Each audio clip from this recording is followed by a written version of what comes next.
there is no doubt in my mind that Deltarune will go down as one of the greatest indie games of all time. In my opinion, it's already better than its predecessor in every conceivable way.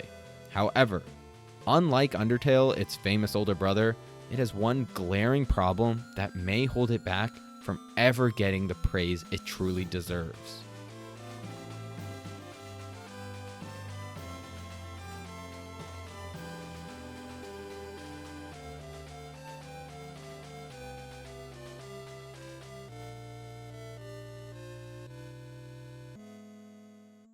Now, don't get me wrong, Deltarune is extremely successful and it has a ginormous fan base surrounding it. But if you were on the internet back in 2016, you know that Undertale was everywhere. Every big YouTuber was playing it. Fan art, fan animations, music parodies, theory videos, and fan projects that are being made still to this day for Undertale. Deltarune, on the other hand, doesn't really feel like it's ever found that pinnacle of popularity.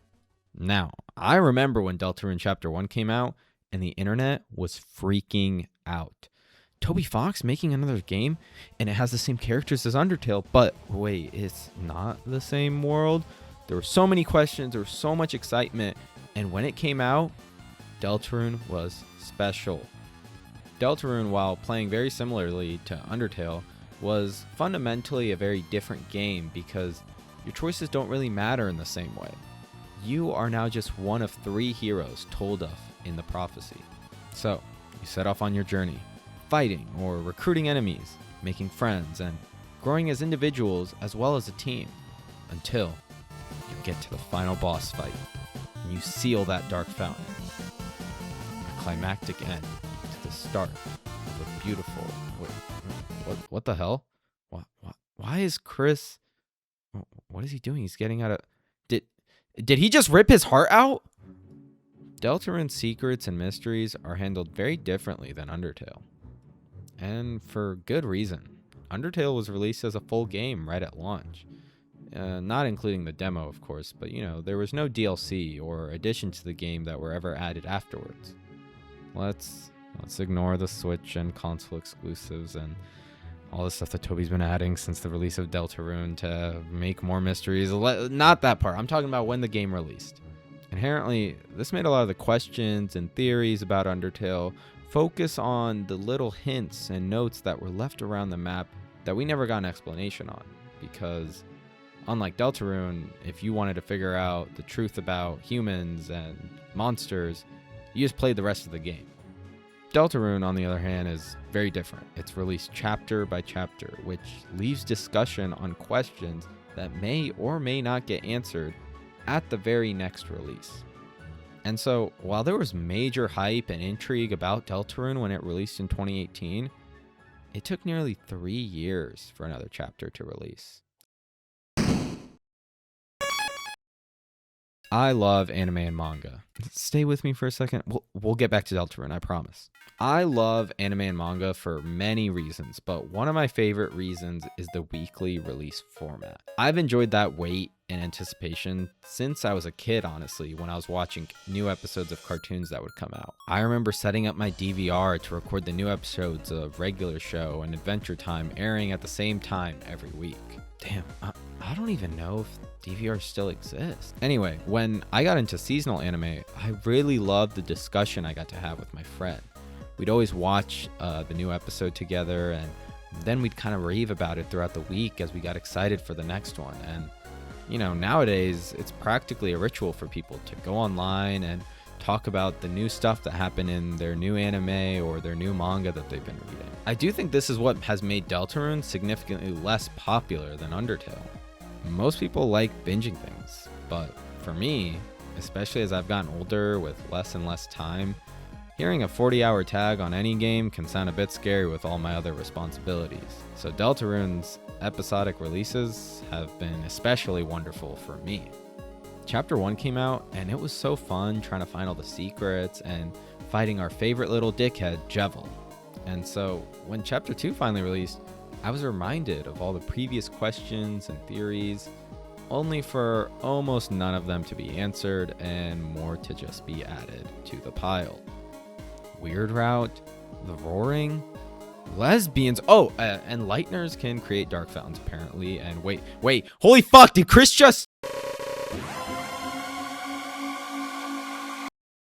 It was another 3.5 years before we got any more Deltarune content. This is where I'll play a little devil's advocate to the release schedule of Deltarune up to this point. I think there has been too much time in between chapter releases. And I think it's important to really ask why Deltarune is being released in this format compared to Undertale in the first place. And kind of looking back on things, it seems like it was really never the intention to release it in this format. Back when Deltarune first released, Toby Fox actually mentioned that Chapter 1 was supposed to be a sort of demo release, similar to the demo he released for Undertale, and that the rest of the chapters would be released together for one price. However, at the time, he also was only going to make 5 chapters. And I think the most interesting part of this interview was when Toby mentions how, compared to Undertale, if he had tried to make all 5 chapters with the way he made Chapter 1, it would have been virtually impossible to do it in a timely manner. Deltarune is very different from Undertale in this way. I don't want to put words in Toby's mouth, and so this may not be true, but Deltarune, in my eyes, may be more important to him than Undertale was, or at least the story, because we've been even told that Deltarune was thought of before Undertale, and I theorize he wasn't sure if he could fully accomplish his vision for the game at that time. Undertale took him around 2.5 years to make, and the only reason Deltarune is even releasing at the pace that we have right now is because Toby realized the sheer scope of this game was too big for him and his poor, fucked up wrist to do alone. And so he got a bigger team, and thanks to those efforts, Chapter 5 came out only a year after Chapter 3 and 4. This is the perfect timeline, in my opinion. I don't know how long they're going to be able to maintain this, but I think it's the perfect amount of time to give players to fully delve into a chapter and theory craft while also slowly building hype for the next release. And fingers crossed, it seems like Chapter 6 has been making great progress and that it may release in 2027, which would be awesome. The point I'm really trying to make with this video is that I don't think I personally would have been as invested in Deltarune and its story if it had been released as one big game instead of episodic releases that it's kind of going through right now.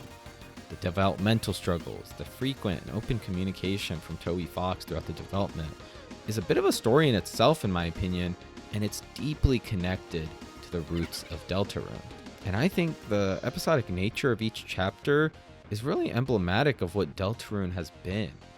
And hey, it might mean there's less fanfare around the game, but to me that just means less spoilers, and well, even if there were spoilers for a single chapter feel less consequential than they would if I was spoiled by someone on the internet showing me the final boss of the genocide route before I ever even got the fucking chance to play the game. I hope you guys enjoyed the video. Let me know how you feel about the chapter release format for Deltarune, or your favorite things or least favorite things about Deltarune. You guys can yell at me in the comments about my hot take about Deltarune already being better than Undertale, but you know, I want to make a couple more Deltarune videos, probably more centered around the actual content. I really just wanted to make a video on this topic just because I feel like patience is so intrinsically connected to how you enjoy things, whether that be media or, you know, events in your life. And at least I've noticed that in my life. So I just want to say thanks for watching.